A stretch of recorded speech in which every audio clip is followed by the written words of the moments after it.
They called him Liam Lin, the worthless simp who'd do anything for a glance from his beautiful girlfriend, Willow.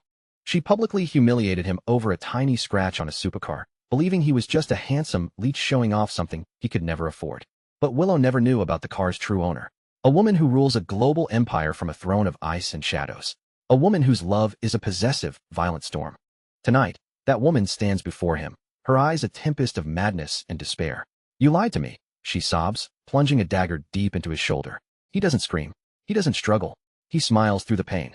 Bleeding and pinned, he holds up a necklace worth $300 million.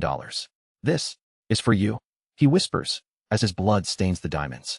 For his old enemies, revenge is a game he's just beginning to play. But for the obsessive queen who owns his heart, soul, and now his freedom, the real danger has just begun. The blare of sirens and flashing lights shattered the afternoon tranquility of the campus.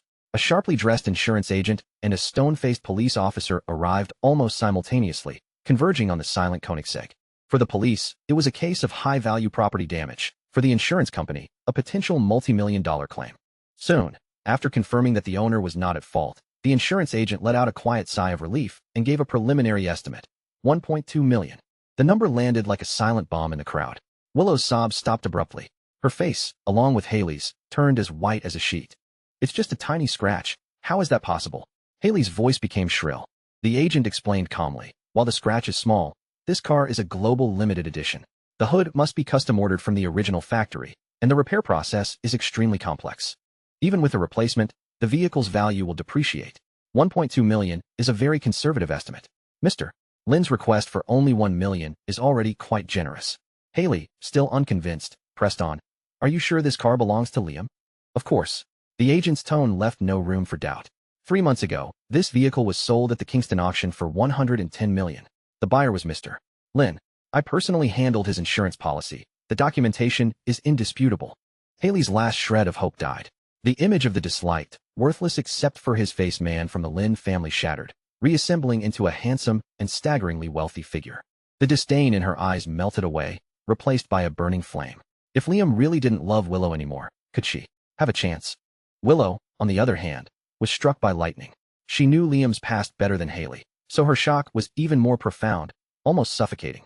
The police investigation was straightforward. With numerous witnesses, denial was futile. Unwilling to drag it out, the officer suggested a private settlement. Haley immediately put on a fawning expression and looked at Liam. "Liam, even if it was our Willow's fault, setting aside the facts, aren't you a little to blame too? Why did you park the car in such a conspicuous spot?" Liam laughed at the absurdity. "Could you please stop talking? I have a fear of giant morons." Owen, standing nearby, chimed in helpfully. "My brother is afraid of big idiots." Haley trembled with rage and decided to go for broke. "Our Willow didn't do it on purpose. Intentional or not, you have to pay." Liam's gaze was like ice. "Since you two are such dear friends, you can split it. $500,000 each." "I didn't touch the car," Haley shrieked, pointing at Willow. "It was her phone that hit it. Go after her." With that, she pushed her way out of the crowd and disappeared. Willow stood rooted to the spot, her eyes wide with disbelief at the betrayal. In the end, to avoid being taken away, she wrote Liam an IOU for $1 million with a trembling hand. Through her tears, she glared at him with hatred. "I never knew you were this kind of person. You've been this rich all along, and you hid it from me. I hate you." Then, she ran off, clutching her face, leaving behind a storm of gossip erupting on the campus forums. "Bro, my dear bro." Owen stared at the Koenigsegg with a look of pure adoration. Liam casually tossed him the keys. "Your dad might not be able to fulfill your dreams, but your godfather can." "You got it, godfather," Owen exclaimed, catching the keys. He carefully started the beast, and under the envious gazes of the surrounding students, slowly drove away. That day, Liam used the black card Lorelei had given him to rent an office space across from the Luo Group headquarters. The company was registered under the name Warm Yao Media. Owen was in charge of renovations and hiring, while Liam became the hands-off boss. Business is business, even between brothers. Liam gave Owen a standard industry salary, plus 5% of the company's shares. "For crying at my grave alone, you have to take these shares." During dinner, the lawyer Kevin Sue called, saying Victor Lin wanted to meet and discuss the dividend issue. Liam's mind was exceptionally clear, the bonds of kinship already severed. "No meeting," he replied coldly. "Just tell him to have the money ready. Everything else is off the table." After hanging up, Owen gave him a thumbs up. "Bro, you finally stood up for yourself." Liam glanced at him.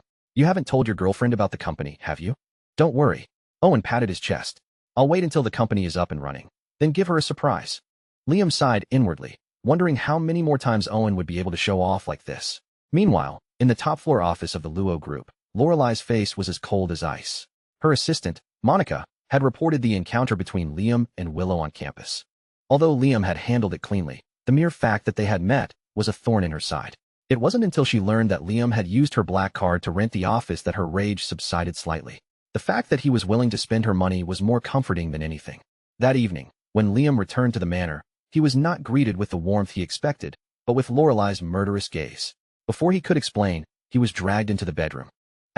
Damn it. Liam felt as if his very core had been hollowed out. A sharp pain shot through his shoulder, followed by a warm liquid soaking his shirt. Lorelei finally released her bite, a trace of blood on her crimson lips. A small lesson, she said coldly. Next time, it won't be so light. Wife, it really wasn't my fault. Liam was on the verge of tears. I can't just hide from her forever. Or maybe, you should just kill her. Lorelei's eyes glinted with amusement. You'd be okay with that? Yes. I wish she would just disappear from my sight. That seemed to please her. While comforting Lorelei, Liam's fingers accidentally brushed against a slight bump on her thigh, like a recently healed scar. A pang of pain shot through his heart. He remembered seeing her secretly applying ointment before. You're hurt. Lorelei's body tensed, and she quickly pulled her leg back. I bumped into something. I'm sorry, I was careless. Liam was filled with self-reproach, but a light ignited in Lorelei's eyes. Then, as punishment, you have to watch the stars with me. They walked hand in hand to the villa's rooftop garden. The night sky was brilliant, the evening breeze pleasant.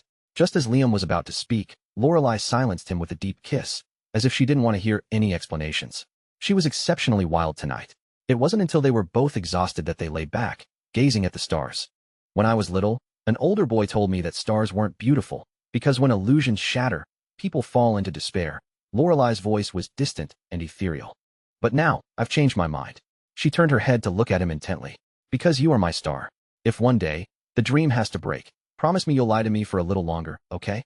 Then I'll be your brightest star forever, one that never burns out, Liam said, squeezing her hand tightly. The next day, Liam learned that Lorelei was on her period. He didn't know whether to laugh or cry, but before leaving, he prepared a thermos, brown sugar, and a heat pack for her. When Lorelei received the gifts, a flicker of emotion, almost imperceptible, crossed her eyes. That evening, Liam cooked a Western-style dinner. When he brought a cut piece of steak to her mouth, she parted her lips. Feed me with your mouth. A grown man like Liam blushed crimson. He endured the embarrassment, put the steak in his own mouth, and passed it to her. Lorelei was very satisfied with this reward, and the meal was both intimate and warm. After dinner, Lorelei went to the study to work. Liam showered and went to bed alone, scrolling through his phone. But she never came back to the room, and he eventually drifted off to sleep. He didn't know how much time had passed when he slowly opened his eyes in the darkness. He was instantly awake, nearly crying out in shock. His whole body felt as if it had been struck by lightning, his pupils constricting violently. It took a long moment for him to find his voice. He spoke, his throat dry. You actually. In the darkness, Lorelei's voice, tinged with a lazy smile, sounded softly. Liam, don't you like it? Beneath the glittering facade of Kingston, countless small figures toiled in the shadows. Zach Jean was one of them. By day, he was a delivery driver weaving through traffic. By night, a nameless streamer singing into his phone. In the dead of night, a ghostwriter in a cheap basement, paid fractions of a cent per word. He couldn't stop, because behind him was a gambling-addicted father, a drug-addicted mother, and a sister, his entire world, who was about to start college. He was dragging his exhausted body home, calculating how much more he needed for his sister's tuition, when a knock sounded at the door. Outside stood a man so handsome he seemed to not belong in this dim, subterranean world, exuding an aura of wealth that made Zach feel utterly inadequate. Zach Jean, right? The man said, his voice calm and powerful. My name is Liam Lin. I'd like to talk to you. Zach was instantly wary, assuming it was one of his father's creditors. But Liam just handed him a contract with terms so generous he couldn't believe it, the kind of deal reserved for top streamers with millions of followers. My family. Zach hesitated, not wanting to deceive him. I know, Liam interrupted. Your father is a gambler, owes over $1 million in high-interest loans. Your mother is a drug addict. But none of that has broken you. Your sister is about to go to college, and you don't want her to drop out because of money, right? Liam's frankness was like a sharp knife, cutting through all of Zach's pretenses and hesitation. He gritted his teeth and signed his name. When he followed Liam to the company office, located across from the Luo Group headquarters, he found an almost empty floor with only one other man, Owen Wu, directing workers to install a projector. The company consisted of 3 people, including himself. Owen rambled on about their future as top streamers, a leader in the industry. Zach listened, dumbfounded. feeling the promises were too big to be true, but the money was good. He was willing to take the gamble. Liam left the company, but didn't go directly to the Luo Group building across the street. Instead, he sent a message to Lorelei. "Where are you? Miss you." Almost instantly, he received a reply. "Just finished a meeting. Miss you too." Liam smiled and immediately invited her to lunch. 10 minutes earlier, on the top floor of the Luo Group, behind a bookshelf in the CEO's office, was a secret room. A man with a sinister face was dragged in by bodyguards. The moment he saw Lorelei, he began to tremble like a leaf. In her hand, Lorelei held a steel blade as thin as a cicada's wing. With gentle, precise movements, she slowly severed the man's hand and foot tendons. His screams were completely muffled by the thick walls. "Who sent you?" Her voice was devoid of any warmth. The man gritted his teeth and said nothing. Lorelei seemed to have a great deal of patience. One by one, she cut off his fingers, then his toes. She was like an artist sculpting a masterpiece, calm, focused, and enjoying her work. When the man finally broke, screaming that he would confess, Lorelei shook her head. "No need. I can guess," she said softly, as if to herself. "It was that old man, wasn't it? It seems breaking his legs was too light a punishment. Since he loves spying on people so much, next time I go back, I'll just gouge out his eyes." As she spoke, she used the tip of her blade to pluck out one of his eyeballs. She was admiring her trophy, wondering if it could be used to make some fortifying wine for Liam, when her phone screen lit up. It was a message from Liam. Seeing the words, "Miss you," the ghoulish aura on Lorelei's face instantly melted away, replaced by a sweet smile. She glanced at the location on her phone, saw that Liam was just downstairs, and immediately panicked. She couldn't let Liam see her like this, covered in blood. She quickly replied to the message, then, without a backward glance, ordered the bodyguards, "Bag him up, send him to the manor's basement, and get a few rats to keep him company." Then, she took a few photos of the scene, hurried into her private lounge, cleaned herself up, changed into a fresh set of clothes, and walked out of her office, happy. Her Liam had come to see her. Her Liam said he missed her. In the restaurant, as Liam was waiting, a familiar and unwelcome figure appeared. It was Ethan, wearing a hat and mask to cover his still healing injuries. "Brother, what are you doing here?" Ethan feigned surprise and then launched into his usual insincere speech, urging Liam to go back and beg their father for forgiveness. "Ethan, there's no one else here. Aren't you tired?" Liam sneered. "Your mother spent years on her knees as a mistress. Has it rubbed off on you? How can you talk about mom and dad like that? He's not my dad. I don't have a son like him, and I certainly don't have a grandson like you." Liam's words were like daggers. "Go kill your parents. Then send Willow to the northern border, and I'll give you the shares." A flash of greed crossed Ethan's eyes, but he quickly realized Liam was toying with him. He was about to play the sympathy card again when he felt a bone-chilling cold, as if he were being watched by something terrifying. He slowly turned his head and saw a woman, exquisitely beautiful but as cold as frost. It was Lorelei. Ethan felt an invisible hand clutch his heart. After Lorelei uttered a single word, "Scram," he practically scrambled out of the restaurant. Hiding in the shadows, he saw the Ice Queen sit down intimately next to Liam. A twisted jealousy consumed him. Everything Liam liked, he would take. This woman, too, must be his. At the table, Lorelei looked at Liam, her eyes narrowed. "You've changed a lot recently." "Have I? I just woke up from a dream." "Was the past a dream? Or is this a dream?" Liam reached out, cupped Lorelei's face, and forced her to look into his eyes. "Look at me," he said with utmost seriousness. "You are my most real love. I am absolutely certain that all I want is you, and I belong only to you. Everything else doesn't even compare to a single strand of your hair. You are not a dream, but you are more beautiful than any dream." Lorelei's heart pounded violently once more. She gazed at him, allowing herself to drown in his fervent confession. The truth no longer mattered. She thought to herself, "Even if you are lying, I am willing to be a moth to your flame." And he vowed in his heart, "I will spend my entire life proving that my love for you is not a lie." 2 days flew by, and Liam and Lorelei's relationship deepened amidst their continued intimacy. However, the day before the semester started, the top floor of the Luo Group headquarters was shrouded in an endless killing intent. Throughout the morning, the temperature in Lorelei's office seemed to drop below freezing. She said nothing, just stared blankly at the ceiling, her eyes empty and dangerous, as if calculating how many human heads could fit into each ceiling tile. The entire corporation held its breath. No executive dared to enter that minefield. Her assistant, Monica Liu, felt it most acutely. With trembling hands, she placed an urgent document on the desk, her voice barely a whisper. "Miss Luo, this requires your signature." Lorelei didn't move. It wasn't until she felt thirsty and reached for the thermos Liam had given her, her fingertips brushing against the bracelet on her wrist, that the all-consuming rage subsided slightly. "Get out," she said, her voice like ice. Monica fled as if granted a pardon. She finally dialed a number she had never dialed on her own initiative before. When Liam received the call, he was inspecting the renovation progress at his company. He immediately recognized the distinctive 8888 suffix, and his heart tightened, thinking something had happened to Lorelei. Monica, Mr. Lin, you have to come quickly. Something's wrong with Miss Luo. Monica's voice was frantic, but she couldn't articulate the specific problem. Liam didn't hesitate. He didn't care about the reason. If Lorelei was in trouble, he had to be there. I'm almost there. Should I come straight up? Yes, please. Miss Luo has already registered your fingerprint. She said you can enter the company at any time. This was Liam's first time inside the building. He walked straight to the CEO's private elevator and, under the astonished gaze of the security guard, pressed his finger to the sensor. The elevator chimed, and the doors slid open, shutting out the petrified guard and a crowd of curious onlookers. The elevator opened on the 88th floor. Monica was already waiting, and she shoved a stack of documents into his hands. Mr. Lin, Miss Luo is in a terrible mood right now. Only you can calm her down. Delivering these documents is just an excuse. Liam grasped the handle and gently pushed open the office door. The room was empty, filled with a deathly silence. He was puzzled. Then he heard a faint, strange sound, like something being crushed, coming from behind the massive bookshelf. He walked closer and knocked on the shelf. It was hollow. Lorelei, are you in there? No answer. Just as he was about to turn and ask Monica, the bookshelf slowly slid open with a low mechanical whir, revealing a gap. Lorelei emerged from the darkness, a hint of panic in her eyes. I didn't know there was a secret room in the office, Liam said with a smile, walking towards her and pulling her into a hug. Wife, are you planning on hiding a lover in here? As he joked, he gently pushed up her sleeve. Lorelei's body instantly went rigid. Angry red welts, like silent accusations, were branded on her fair skin. Liam's heart felt as if it were being squeezed by an invisible hand, the pain so intense he could hardly breathe. Is there a first aid kit? His voice was hoarse.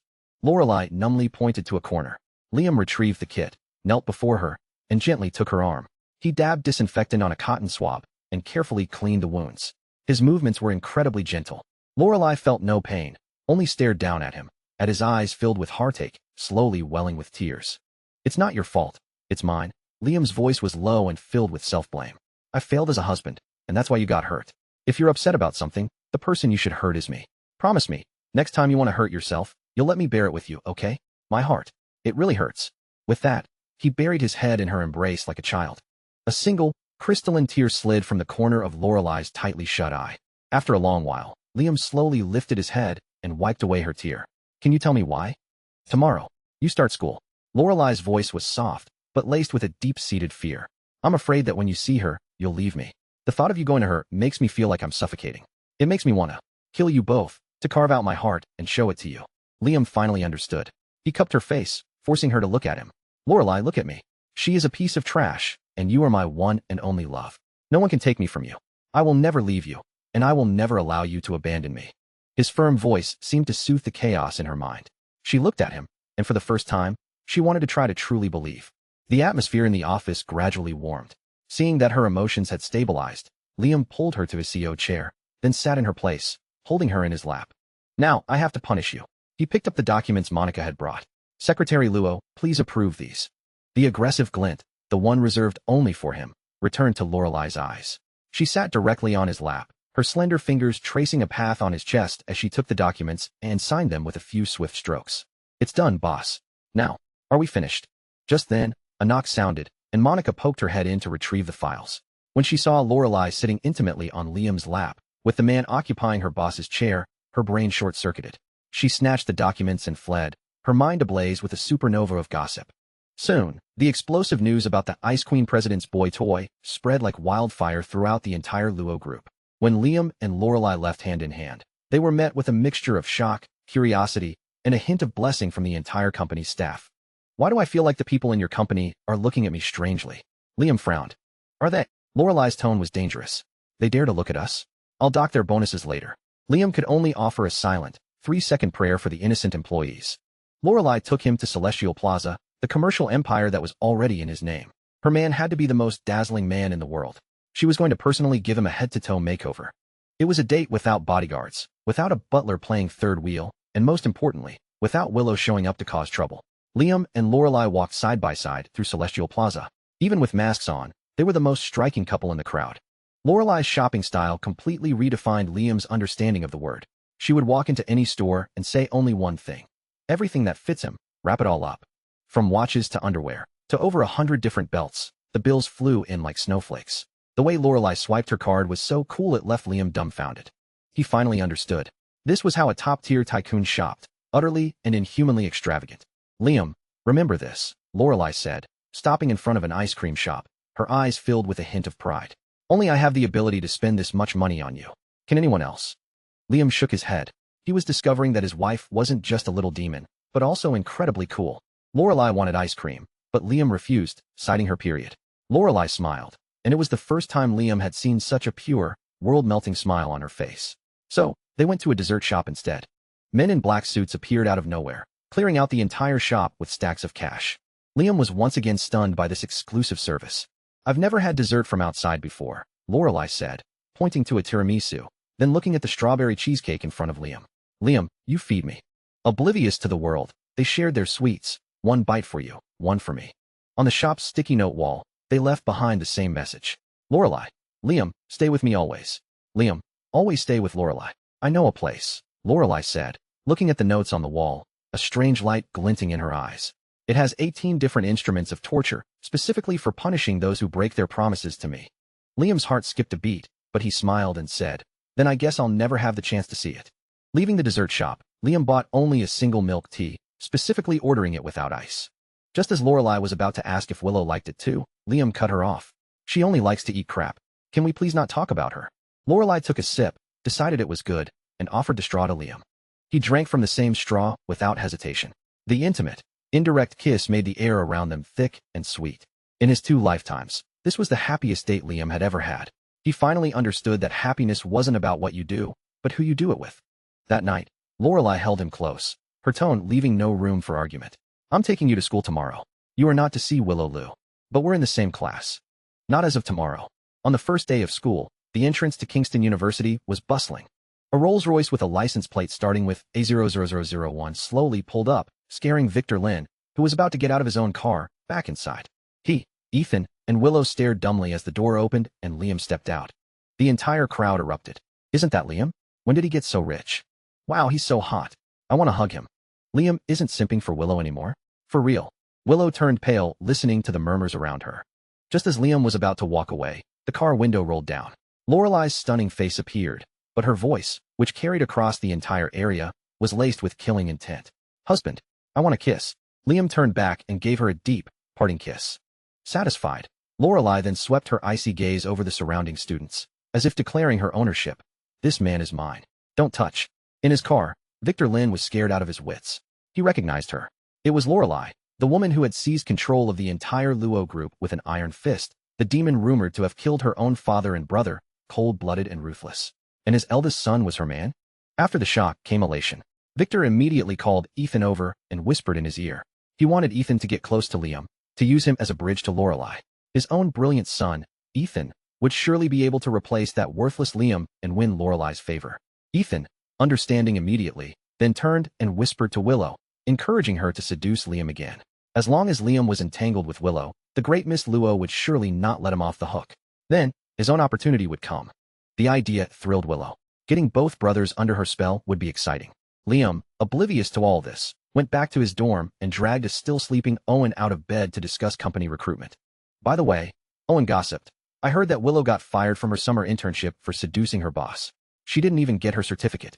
As of today, Liam said coolly, she's no longer in our class. Meanwhile, in the dean's office, Willow was listening to the news in disbelief. Why? On what grounds are you transferring me from the finance department to the foreign language department to study Burmese of all things? The dean sneered. The Luo group has reported your affair with a married man to the university. Not expelling you is already a mercy. Either change your major or drop out. Your choice. Willow walked out of the office in a daze. Her phone vibrated with a new message. Dean, forgot to mention, your performance at the welcome ceremony has been canceled. The student council said your dancing looks like a squirming maggot and isn't suitable for the stage. Willow stood rooted to the spot, feeling as if the entire world had turned against her. From the moment Liam left her, Willow's world had crumbled. Slandered, transferred, her performance canceled, misfortune had come in waves. She blamed it all on Liam, a paranoid flame igniting in her heart. The task Ethan had given her now became her only lifeline. She had to find Liam, confess her feelings, and leave herself no room for retreat. On campus, Liam and Owen were walking to class. Owen held up his phone, crowing. Damn, Liam, you're on the front page. A public makeout session on the first day of school. You're a legend. Liam opened the forum. The posts were everywhere. Thankfully, the photos were all blurry. His body had shielded most of Lorelei's face, leaving only a tantalizing glimpse of her profile, which only fueled more speculation. In my last life, I didn't save the angel, Liam said softly, looking at his phone. I hurt the angel. Before the words had faded, a figure blocked their path. It was Willow. The entire hallway fell silent. What? You have the money ready. Liam's voice was flat. When did you become so shallow? Can't we talk about anything other than money? If not money, then dreams? Liam sneered. Then pray tell, what is your dream? And why are you parading yourself in front of me? Willow's face flushed red. She took a deep breath, as if mustering all her strength. I know you've been cold and sarcastic because I didn't accept your confession, but I've thought it over these past few days, and I've realized. I actually like you. Liam, I'll be your girlfriend. Let's be together. Then you'd better be careful, Liam said, a hint of mockery in his eyes. Willow was taken aback. What do you mean? You can't hide your feelings for one person, Liam said slowly. But if you like two people, you'd better hide it well. You? I've already agreed to be your girlfriend. What more do you want? But I don't agree. Pay me back first. Money, money, money. Is that all you know? Willow finally broke down. Our only relationship is that I'm your creditor. I admit I was too demanding before. Stop messing around. Can't we go back to how things were? Stop right there, Liam interrupted. If you miss me, give me a call. My account number hasn't changed. Willow's tears fell like broken strings of pearls. The murmurs of the crowd were like needles pricking her ears. She has some nerve. Liam already posted that he's married. I saw it today. He arrived in a luxury car with a stunning beauty inside. He's probably being kept by her. Willow stared in disbelief. You're married. Liam shrugged. If you want to be a mistress, find someone else. If you want to pay me back, come find me then. With that, he walked past her and into the classroom, leaving Willow to cry her heart out. In her dorm, Haley comforted a red-eyed Willow, explaining away her previous betrayal with a string of honeyed words about it being a strategic retreat. Willow, don't be foolish, she coaxed. Liam loves you so much. How could he just let go? The luxury car, pretending to be married. It's all a game to provoke you, to make you jealous. Willow believed her. She remembered the woman who had taken Liam, and became even more convinced that he was being coerced. She sobbed, muttering to herself. He started lying just to provoke me. I only spent his money to motivate him to do better. Why doesn't he understand? Haley looked at her with a flash of contempt. She didn't believe in any game. She only believed the facts she had uncovered. Liam had dozens of luxury cars to his name. He was a genuine tycoon. If you, Willow, don't cherish him, I certainly will. That afternoon, Liam and Owen walked into the university president's office. 10 minutes later, they left with a signed cooperation agreement, promising 100 internship positions to be announced at the welcome ceremony. As night fell, Liam drove the Koenigsegg back to the manor. He was greeted by a red-carpeted living room, 2 rows of servants, and the old butler holding a bottle of champagne. Young Master Liam, the miss has prepared a school start celebration for you. Lorelei entered from outside. Liam immediately went to her, pulled her into an embrace, and gave her a deep kiss. Very punctual, Lorelei said, pleased. But the next second, her gaze turned sharp as a knife. Did you see Willow Luo today? I did, Liam chose to be honest. But I only asked her for money. She scratched the car you gave me. Lorelei said nothing, simply pulling him to the dining table. The meal was warm, almost unnervingly so. Liam watched his alcohol intake, afraid of what he might say if he got drunk. At the end of the meal, Lorelei, holding a glass of wine, wrapped her arms around his neck from behind, her breath warm on his skin. Liam, happy first day of school. This last sip of wine. Let me feed it to you. Liam's face flushed, and he nodded. Lorelei kissed him, passing a mouthful of crimson wine into his mouth. That sip of wine was poisoned. Liam's world spun.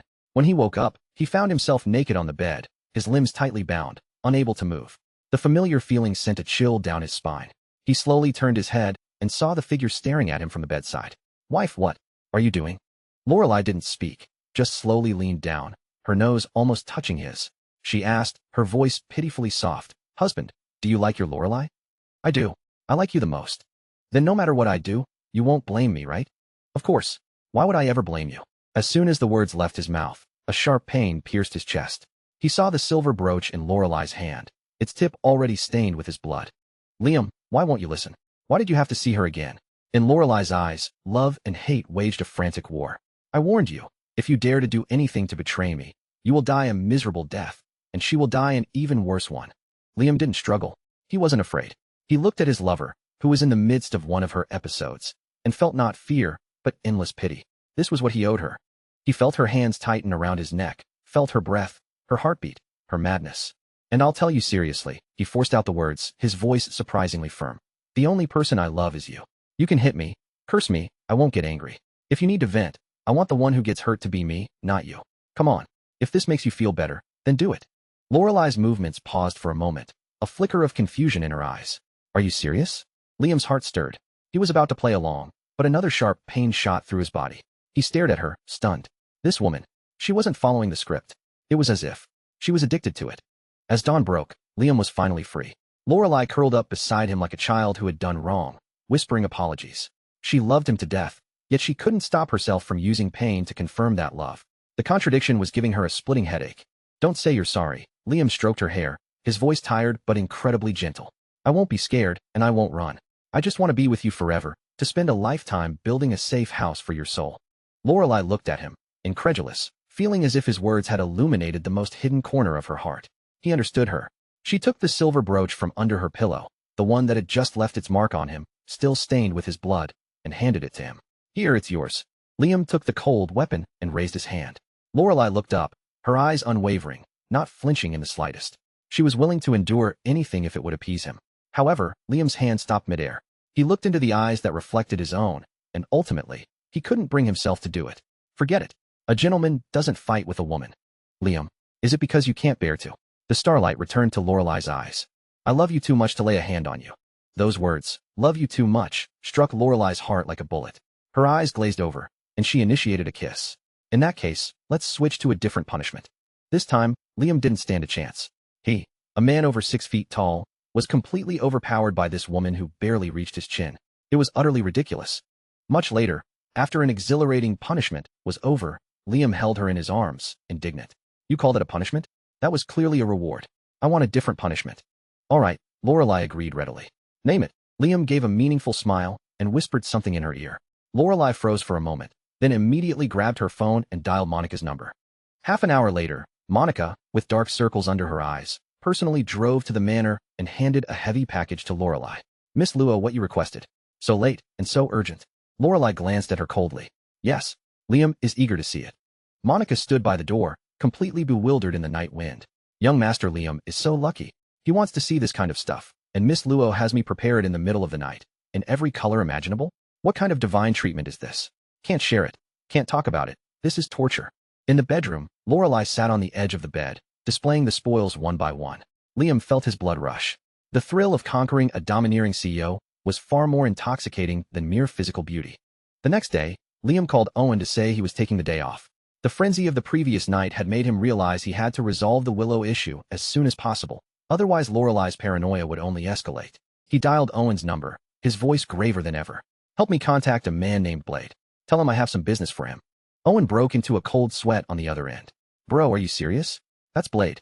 Just tell me if you'll help or not. Owen was silent for a moment, then gritted his teeth. All right, I'll help. I have a scumbag cousin who works for him. After hanging up, Liam's eyes welled up. He owed this brother more than just a life. In his past life, Owen had tried to avenge him, only to be set up, get into a drunk driving accident, and end up a paraplegic. And at that time, Lorelei had already captured everyone from the Lin family. A cruel twist of fate had made the innocent suffer the consequences. This time, he would personally drag his enemies to hell. That afternoon, Liam drove to a complex of abandoned buildings. Owen's cousin, Victor Wei, was already waiting. He led Liam through the dilapidated structures to a hidden elevator that descended underground. The elevator doors opened to reveal a vast, opulent underground world. In the center was a fighting ring enclosed by an iron cage, surrounded by a noisy casino. Liam followed Victor to a private room on the second floor, where he met the man who ruled Kingston's underworld, Blade. Blade was about 40, with a vicious scar running diagonally from his forehead to his chin. He had expected some ordinary rich kid, but when he saw Liam's face, he nearly fell off his sofa. Damn it, isn't this Miss Luo's man? So it's young Master Lin. Please, have a seat. Blade instantly switched to a friendly demeanor and personally brewed tea for Liam. Liam was surprised by his attitude. He pushed the $1 million IOU across the table. This job is in your area of expertise, Blade. When it's done, the money is for you and your men to have a drink. And I have a bigger deal for you. Blade understood immediately. He knew the young man before him was backed by someone he could absolutely not afford to offend. He dismissed his men, leaving just the two of them in the room. Liam laid out his plan for the Lin family. Blade's eyes lit up as he listened, and he immediately agreed to the deal. Just then, a commotion erupted from the casino below. A man was kicked to the ground. Damn it. I told you I don't touch that stuff. Why do you keep asking? You looking to die? The entire casino fell eerily silent. Everyone knew Blade's territory allowed gambling and vice, but drugs were strictly forbidden. Blade's face darkened, and he looked at Victor Wei, his voice like ice. If I remember correctly, that's one of your men, isn't it? Cold sweat instantly beaded on Victor's forehead. He rushed over, grabbed the man named Danny Zhang, and snatched a small packet of white powder from his hand. Danny Zhang, have you lost your mind? You dare sell this stuff in here? Chapter 22. As dawn broke, Liam was finally free. Lorelei curled up beside him like a small, guilty cat, whispering apologies. She loved him to death, yet she was always on the verge of losing control, using pain to confirm her possession of him. Don't say you're sorry. Liam stroked her hair, his voice gentle but firm. No matter what you do, I won't blame you. I just want to be with you forever, to spend a lifetime building a safe house for your soul. He understood her. The starlight returned to Lorelei's eyes. She took the silver brooch from under her pillow, the one that had just left its mark on him, and handed it over. Liam took the cold weapon and raised his hand. Lorelei looked up at him, her eyes unwavering, not flinching in the slightest. However, Liam's hand stopped midair. He simply couldn't do it. I love you too much to lay a hand on you, he admitted freely. Those words struck Lorelei's heart like a bullet. Her eyes glazed over, and she initiated a kiss. In that case, let's switch to a different punishment. After a storm of passion, Liam was indignant. That was clearly a reward. I want a different punishment. All right, Lorelei agreed readily. Name it. And so, following Liam's meaningful whispers, Assistant Monica Liu's phone rang in the dead of night. Half an hour later, with dark circles under her eyes, she personally delivered a heavy package to Lorelei. In the bedroom, watching Lorelei display various colored silks, Liam felt his blood rush. The thrill of conquering a domineering CEO was far more intoxicating than mere physical beauty. The next day, Liam skipped class again. He had to deal with the threat of Willow and the Lin family as quickly as possible. He called Owen, his voice graver than ever. Help me contact Blade. Tell him I have some business for him. Owen's cousin, Victor Wei, led Liam to the underground world beneath a complex of abandoned buildings. The elevator doors opened to a glittering illegal boxing ring and casino. In a private room on the second floor, Liam met the man who ruled Kingston's underworld, Blade. Blade almost fell off his sofa when he saw Liam's face. This was Miss Luo's man. So it's young Master Lin. Blade instantly became amicable, personally brewing tea.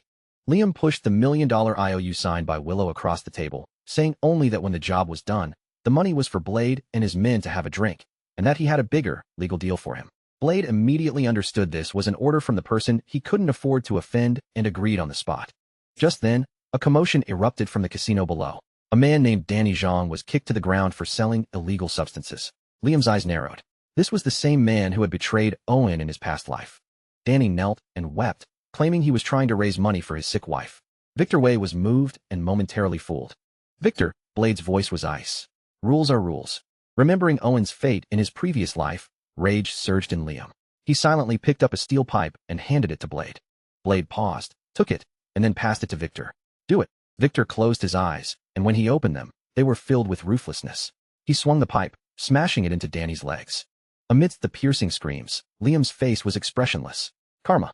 This time, the one with broken legs was Danny Zhang.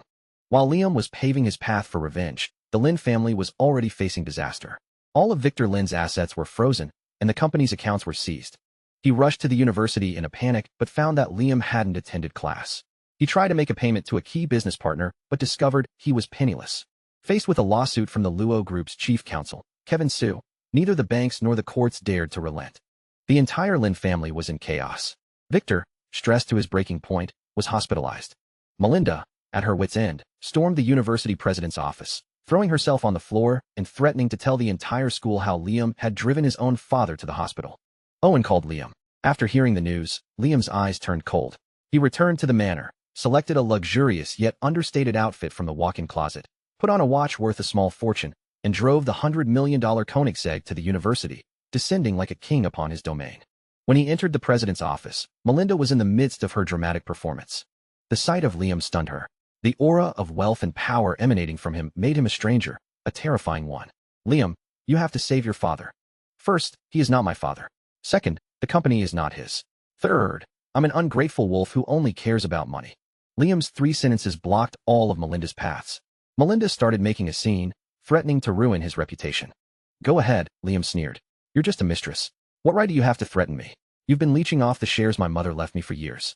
Now I'm just making you spit it back out. I'm not a mistress. It was your father who seduced me. Melinda blurted out in desperation. Liam's face darkened instantly. He stepped closer. So you killed my mother?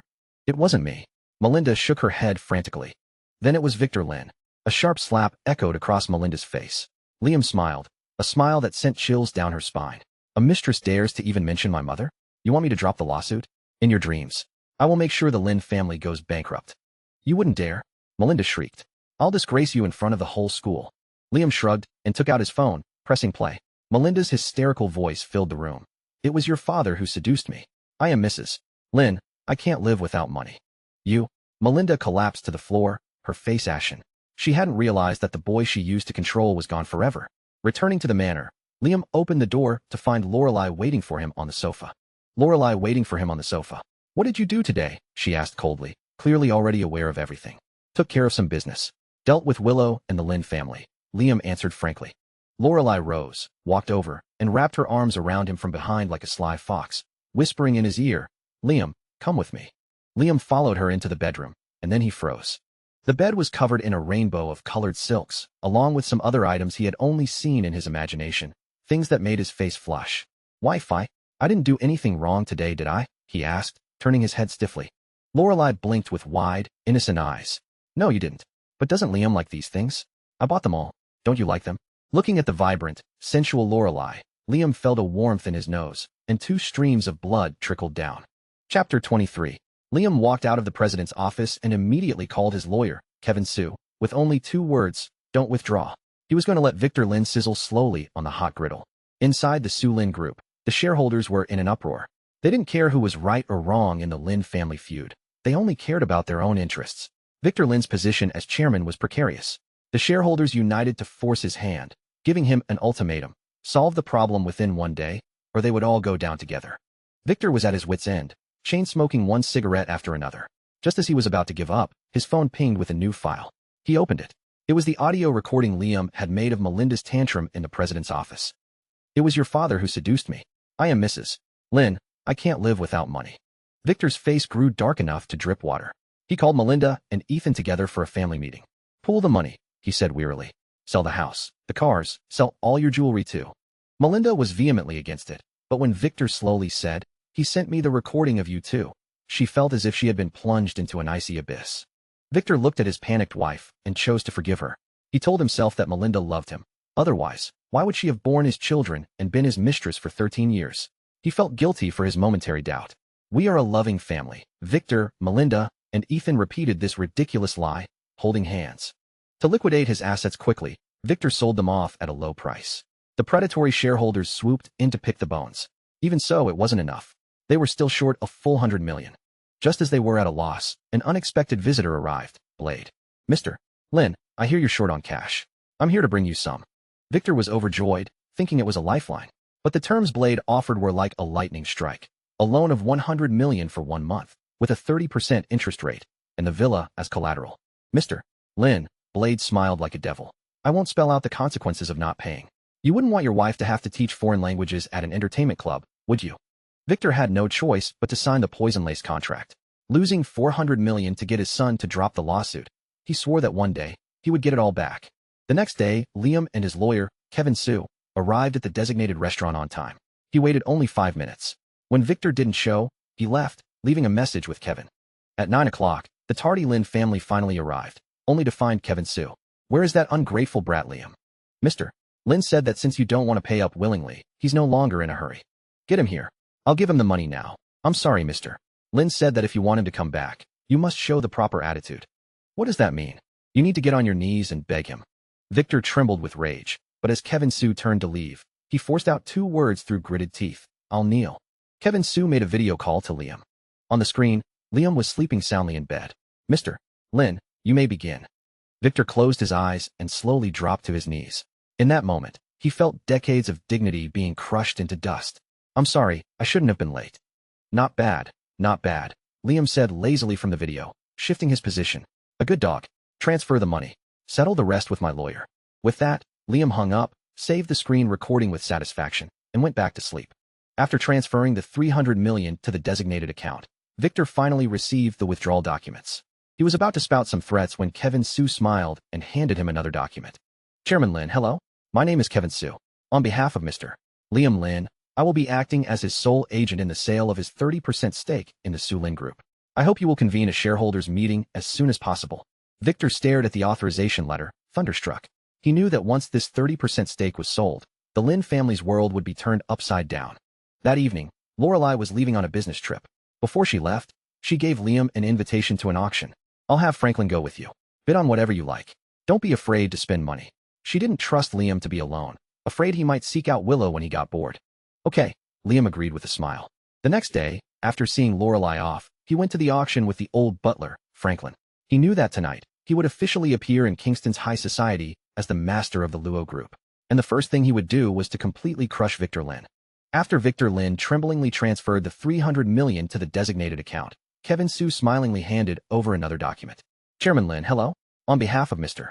Liam Lin, I will be acting as his sole agent in the sale of his 30% stake in the Su Lin Group. I hope you will convene a shareholders meeting as soon as possible. Victor was thunderstruck. This 30% stake was the foundation of his control over the company. If it were sold, the world of the Su Lin Group would be turned upside down. Was this ungrateful son determined to drive him to his grave? A mouthful of blood spewed out, and Victor collapsed.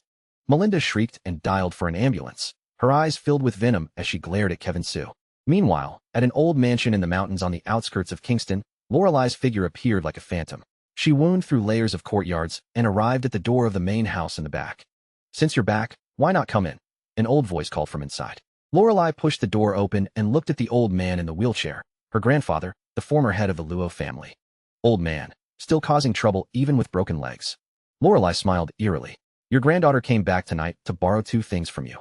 She held up 2 fingers in a V sign. I'm borrowing your eyes. Since you love spying on people so much, I'll let you watch me all the time. How about that? You unfilial granddaughter. Old Master Luo roared. Am I not exactly what the Luo family wanted me to be? Lorelei advanced step by step, a cold light flashing in her hand. Dare to touch my Liam, and I don't care who it is, no one gets away with it. Just then, a side wall suddenly opened, and an effeminate-looking man with several bodyguards leaped out. Wolf Fong, take this crazy girl down, and she's all yours. Old Master Luo shrieked. A greedy look appeared in Wolf Fong's eyes. He had coveted this woman for a long time. However, before he could even speak, a flash of cold light, faster than sight, streaked across the room. His head rolled to the floor while his body remained standing, blood gushing from his neck. You think you're worthy? Lorelei looked at the head on the ground with disgust. The remaining 4 bodyguards were terrified and turned to flee. However, 4 gunshots rang out, and 4 bodies fell to the ground. Lorelei slowly holstered her pistol and walked towards the trembling old Master Luo. Your turn, Grandpa. Piercing screams echoed through the old mansion. Lorelei used the tip of her blade to lift a still twitching eyeball, admiring her handiwork against the light as if it were a rare treasure. Truly perfect. Don't worry, I'll have it made into a specimen, so you can watch us all the time. Having dealt with her grandfather, she was in a good mood. Perhaps tonight, she wouldn't lose control. She even considered rushing back to see Liam. Just then, her phone rang.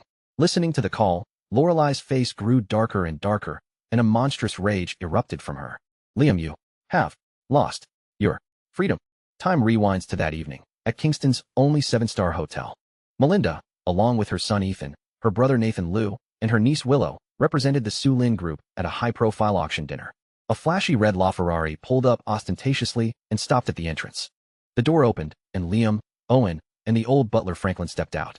Liam, dressed to impress, casually tossed his keys to the valet and pulled out a few bills as a tip, exuding the confidence of the wealthy. He completely ignored the 4 oddities from the Liu family and walked straight into the hotel. Melinda tried to approach him, but was stopped by several black-suited bodyguards. I'm sorry, mister. Lin has stated that his mother passed away long ago. Melinda nearly fainted from anger. She led her group to the entrance of the venue, only to be told by the staff that one invitation allowed only 2 people. Didn't that guy just go in with 3 people? Melinda demanded, pointing at Liam's back. He's with the Luo group. Naturally, he's different from you. Melinda was about to erupt when Nathan pulled her aside and whispered, Sister, the Luo group is the #1 conglomerate in the world. Compared to them, our Su Lin group is just a speck of dust next to a skyscraper. Melinda gasped and instantly deflated. In the end, she decided to take her precious son Ethan inside with her. Nathan Liu and his daughter were left outside, so furious their hair was practically standing on end. Nathan Liu and his daughter were left outside, so furious their hair was practically standing on end. In the end, it was Ethan who voluntarily gave up his spot, allowing Melinda to enter the venue with her niece, Willow, her face a mask of fury. In the end, it was Ethan who voluntarily gave up his spot, allowing Melinda to enter the venue with her niece, Willow, her face a mask of fury. They immediately spotted Liam sitting in the front row.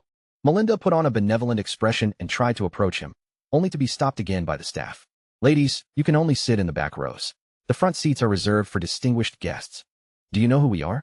We're from the Sulin Group, Willow said haughtily. I know of the Sulin Group. It's not even a blip on the radar in Kingston. The staff member retorted bluntly. If you two are not satisfied, you may leave now. Melinda trembled with rage, pointing to where Liam was sitting. My son is over there. He's representing the Luo Group. After confirming via his earpiece, the staff member replied coldly, Mr. Lin says he does not know either of you. Nonsense. That ungrateful brat. Melinda could no longer contain herself and started cursing. In the end, under the icy gaze of the security guards, she had no choice but to drag Willow to the back row. She blamed everything on Liam, the hatred in her eyes intense enough to devour him. As for Willow, after learning that Liam had swindled her family out of 300 million, her gaze towards him was filled with a fiery passion. He was rich and handsome. If he was willing to offer 300 million as a bride price and break things off with that woman from the Luo family, she wouldn't mind marrying him.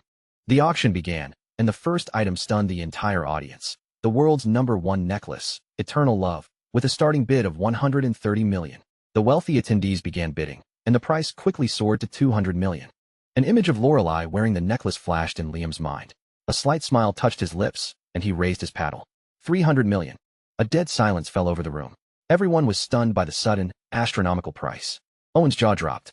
Was his friend insane? To spend the 300 million he just got, just like that? In the end, under the shocked gazes of everyone present, Liam bought the necklace for 300 million. He refused Franklin's offer to use the Luo family's money for the transaction, insisting on paying with his own. This was a gift for his wife. He had to buy it himself. He refused Franklin's offer to use the Luo family's money for the transaction, insisting on paying with his own. This act instantly made him the center of attention. The eyes of countless socialites lit up with greedy flames. Melinda and Willow were also shocked. Melinda was convinced that Liam had rented the car to show off, but the fact that he had spent the Lin family's 300 million pained her deeply. She swore she would get the necklace back. Willow, however, was certain that Liam had bought the necklace for her. Seeing him look around after the purchase, she was moved to tears.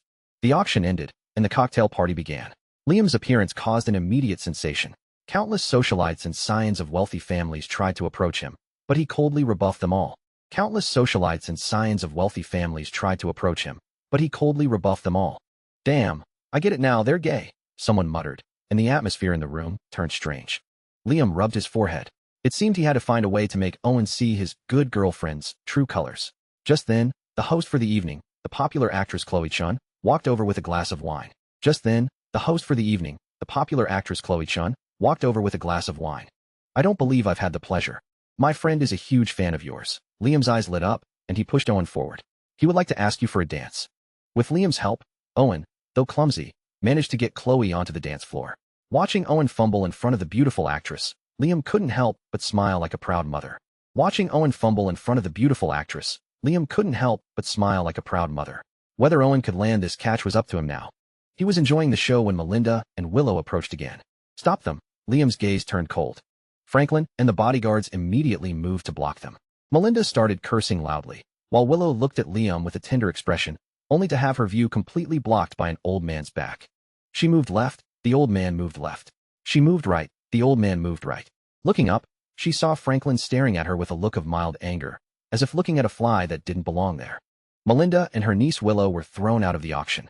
At the entrance, they ran into Ethan and Nathan Liu, who were returning after finishing their noodles. At the entrance, they ran into Ethan and Nathan Liu, who were returning after finishing their noodles. Upon hearing what had happened, Nathan was also hopping mad. He couldn't believe Liam would be so ruthless. When Melinda revealed that the Lin family had been swindled out of 300 million, Nathan was too shocked to speak. He looked at his daughter, then thought about Liam's newfound wealth, and an idea lit up in his mind. If he could get Willow to marry Liam and have those shares as a dowry, wouldn't the Liu family soar to new heights? He feigned sympathy, joining Melinda in cursing Liam, while secretly plotting his own schemes. Before leaving, Ethan quietly slipped Willow a car key and whispered something in her ear. A flicker of hesitation crossed Willow's eyes, but she eventually nodded. Melinda and the others drove off, leaving Willow alone. She took a deep breath and snuck back towards the hotel. Inside the hotel, as Liam and Owen were about to leave, they found the valet who had been watching his car squatting on the ground, sobbing. Sir, I'm so sorry. I lost your car keys.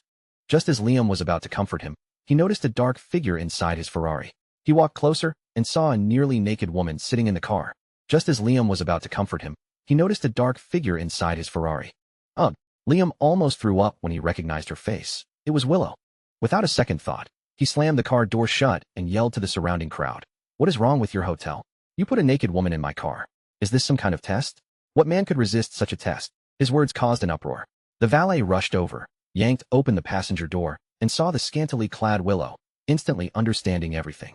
He snatched the car keys from her hand and furiously demanded, "Did you steal my keys?" His words caused an uproar. The valet rushed over, yanked open the passenger door, and saw the scantily clad Willow, instantly understanding everything. Willow was dumbfounded. She couldn't believe that even after she had gone this far, Liam would not only ignore her, but also sell her out. She covered her face, at a loss. The valet was enraged. He dragged Willow out of the car and slapped her across the face. "You vicious woman, why did you steal my keys?" Willow clutched her face, looking at him in disbelief. "You hit a woman? I'm hitting a thief." Another slap sent her head spinning, and she found herself face to face with Liam's icy gaze. Another slap sent her head spinning, and she found herself face to face with Liam's icy gaze. "Liam," Willow said, her eyes welling with tears, looking pitiful. "I just missed you so much. You bought eternal love today, wasn't it for me? I was so touched, so I waited for you in the car." Liam covered his forehead, utterly speechless. He felt like the world had gone completely mad. He dodged Willow as she lunged at him and turned to the valet. "Those 2 slaps were well deserved. Go find your manager and tell them to give you a bonus." Liam Lynn said so. He dodged Willow as she lunged at him. The valet was stunned for a moment, then nodded excitedly. He knew this woman had thoroughly offended the big shot. Under Liam's instruction, the valet showed Willow no mercy. Clutching her face, Willow fled in disgrace under the contemptuous stares of the crowd. She finally understood. Liam hadn't bought the necklace for her.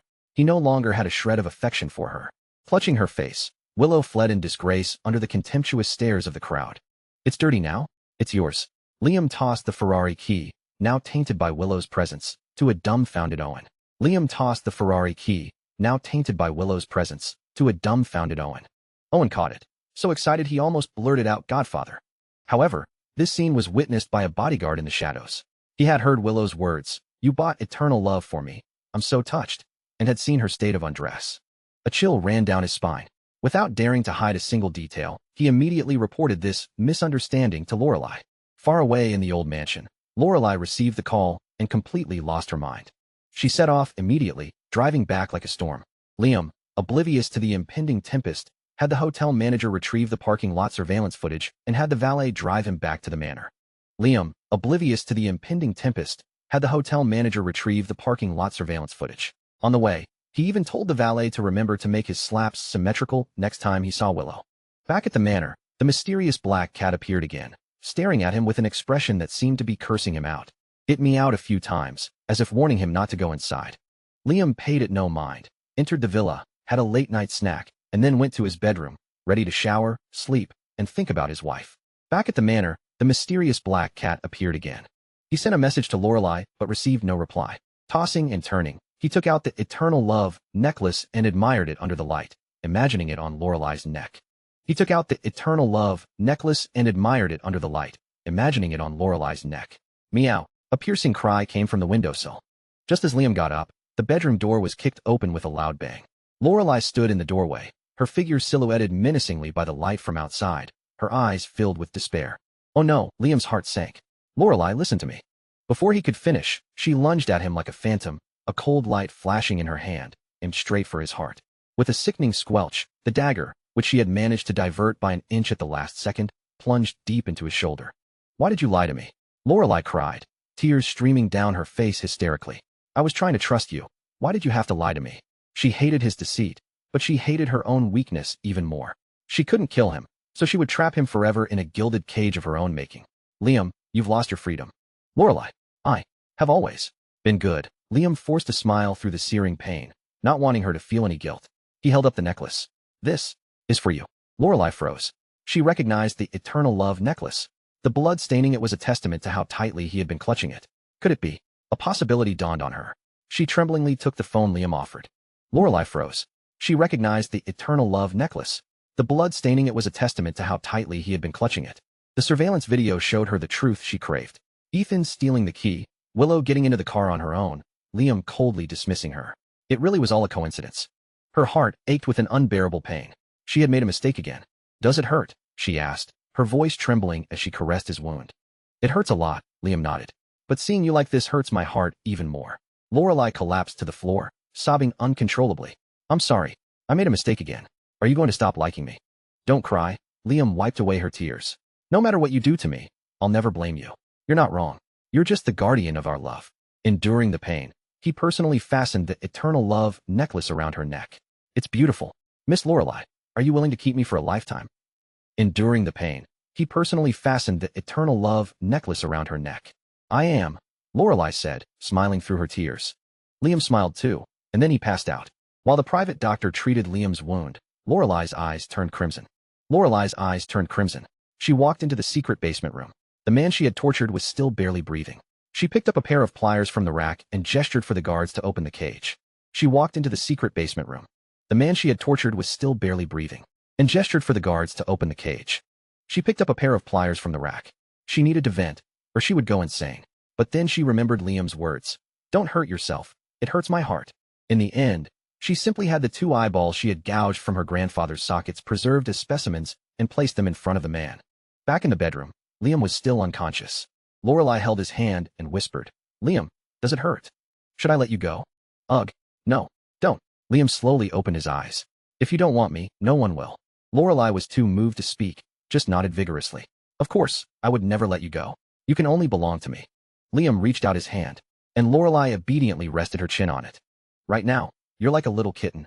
Then I'll be your kitten, as long as you don't leave me, Lorelei said, clinging to him like a sloth. No work. I'll stay with you. Seeing Willow, dressed only in her underwear, crying and demanding that Liam take responsibility for her, only filled him with disgust. He leaned in close, his eyes as cold as daggers, and hissed one word through his teeth, scram. Willow trembled.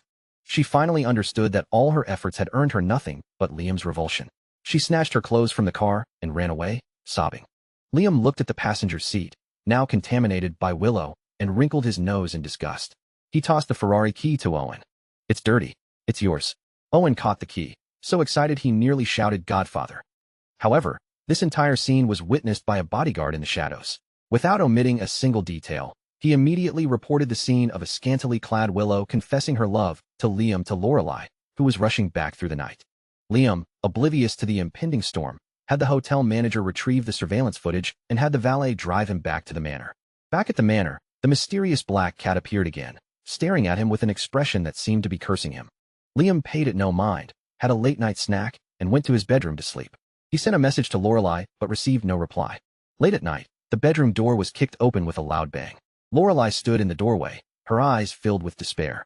She lunged at him like a phantom, a cold light flashing in her hand, aimed straight for his heart. With a sickening squelch, the dagger, which she had managed to divert by an inch at the last second, plunged deep into his shoulder. Why did you lie to me? Lorelei cried, tears streaming down her face. I was trying to trust you. She hated his deceit, but she hated her own weakness even more. She couldn't kill him, so she would trap him forever in a gilded cage of her own making. Liam, you've lost your freedom. Enduring the pain, Liam held up the eternal love necklace and then offered her his phone. This is the truth you want. The surveillance video showed the complete story. As Lorelei watched, her heart ached with an unbearable pain. She had made a mistake again. Don't cry. Liam wiped away her tears. No matter what you do to me, I'll never blame you. You're not wrong. You're just the guardian of our love. He endured the pain and personally fastened the necklace around her neck. It's beautiful. Miss Lorelei, are you willing to keep me for a lifetime? I am, Lorelei said, smiling through her tears. The next day, Liam enjoyed the treatment of an emperor, being fed and attended to at every moment. Lorelei personally washed his face, fed him his meals, and even helped him to the bathroom. The entire assistant team was invited to the manor, where they watched their ice-cold boss transform into a doting wife, all of them marveling at how the king no longer held court. 3 days later, Liam's wound had mostly healed. He went to his company, only to learn that Zach Zhang had gone missing. He called Zach's father, but on the other end, he heard Zach's faint cries for help. Liam immediately contacted Lorelei, who, without asking many questions, quickly sent him an address. In a filthy alley, Liam and Owen found a small warehouse. A man named Bao kicked the door open, and the scene inside stunned all 3 of them.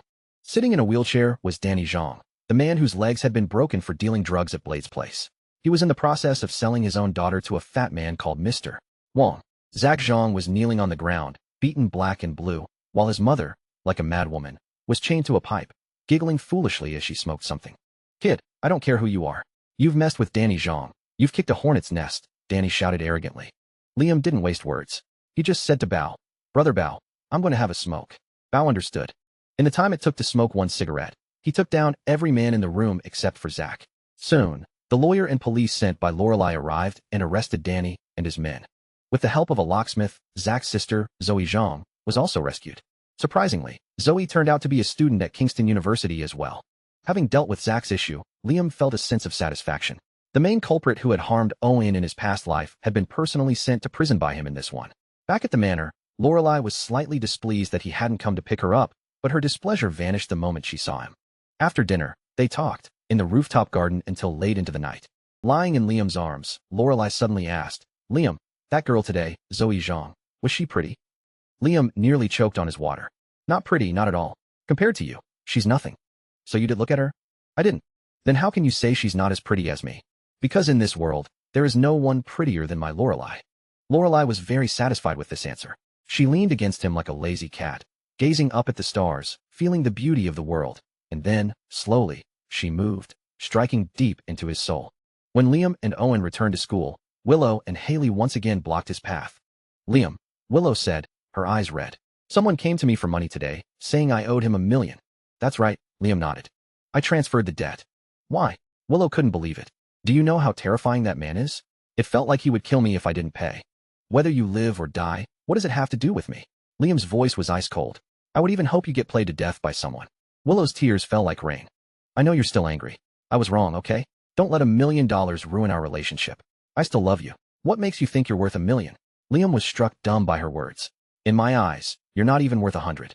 Don't come looking for me again, and don't ever say the word love. It disgusts me. He said no more, ignoring Willow's heart-wrenching sobs and getting straight into his car.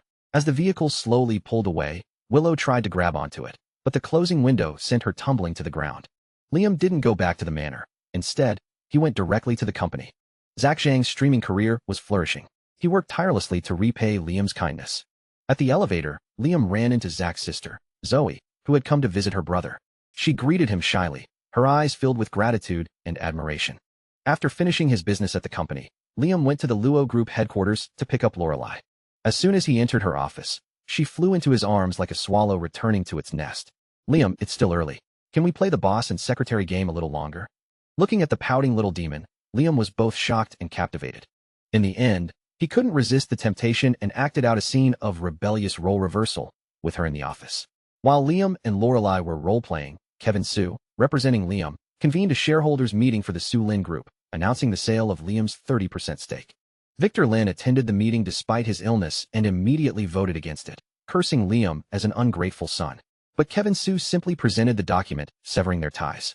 Seeing this, the other shareholders immediately voted in favor. They had long grown tired of Victor's tyranny, and now that this golden opportunity had presented itself, how could they miss it? After the meeting, Victor met with Kevin Su. Mr. Su, I'll buy Liam's shares. We are father and son. 800 million is too much. I think 100 million is just fine. Kevin Su nearly choked on his tea. He had underestimated Victor's shamelessness. Mr. Lin said you can have the shares, but the price will be 20% higher than for anyone else. That's 1 billion. 1 billion? Why doesn't he just rob me? Mr. Lin also said that for you. 20% is 200 million. Victor was furious enough to curse, but he had no other choice. He mortgaged his 51% stake in the Su Lin Group to get a loan of 800 million from the bank, but he was still 200 million short. He returned home and held another family meeting. There's really no other way, Victor said, his face ashen. But don't worry. Our new real estate project is about to launch, and the government is planning to build a school nearby.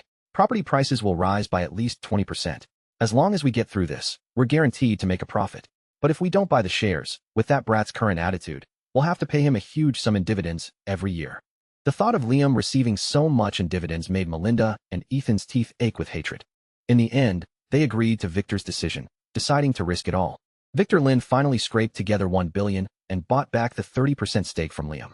Though he was now bankrupt and heavily in debt, the thought of controlling 51% of the company reignited a spark of hope in his heart.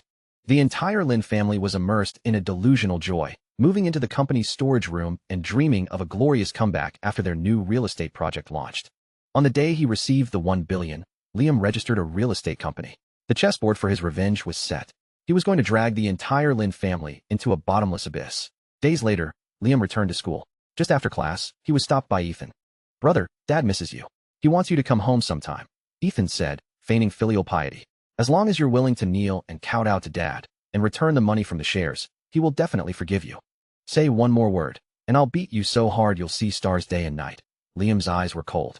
But Ethan seemed not to hear, continuing his provocation. "Dad also wanted me to ask about your relationship with the woman in the car on the first day of school. If possible, I'd like to pay her a visit on his behalf and seek justice for you." Liam's eyes narrowed. He finally understood. This kid coveted Lorelei. He didn't bother with any more words and swung his fist. "I told you, if you mention family to me again, I'll beat you so hard you'll see stars day and night." Seeing this, Owen immediately joined the fray, shouting, "Ethan from the art department is picking a fight with our finance department. Brothers, get him." In an instant, the entire class rushed forward and swarmed Ethan. Afterward, Liam took full responsibility for the incident. 10 minutes earlier, Lorelei had received a call from Liam. "Wife, I got into a fight. How are you? Are you hurt?" Lorelei's voice was instantly tense. "My hand hurts a little."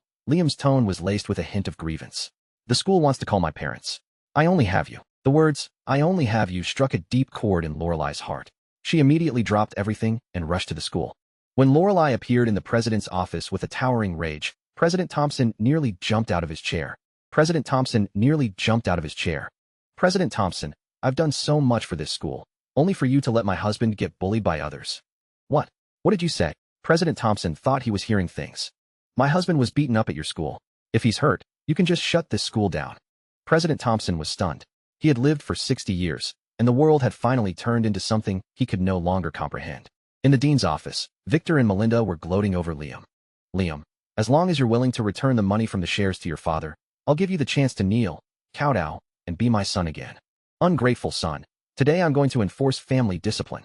Victor even took off his belt. Just as the dean was desperately holding him back and Liam was preparing to fight back, a furious shout came from the doorway. "You dare touch him!" Lorelei, with President Thompson in tow, appeared at the door. Seeing Lorelei, Victor instantly switched to a fawning expression and trotted over. "Oh, Miss Luo, I'm Victor Lin, from the Su Lin Group." Scram! Victor froze, then obediently retreated. Lorelei walked over to Liam and carefully checked him for injuries. Liam smiled and patted her head. "It's nothing, don't worry." "It's nothing, don't worry." This intimate gesture made everyone in the room's jaw drop. Victor was especially dumbfounded, his mouth wide enough to fit an egg. Once Lorelei confirmed that Liam was unharmed, she turned and looked coldly at Ethan, whose face was beaten to a pulp. Seeing Lorelei, Ethan's heart raced. He forced an elegant posture and said shyly, "Hello, my name is Ethan Lin." "Ethan Lin." Lorelei's gaze was as sharp as a knife. "I recall this student got in through connections, didn't he?" "President Thompson, expel him."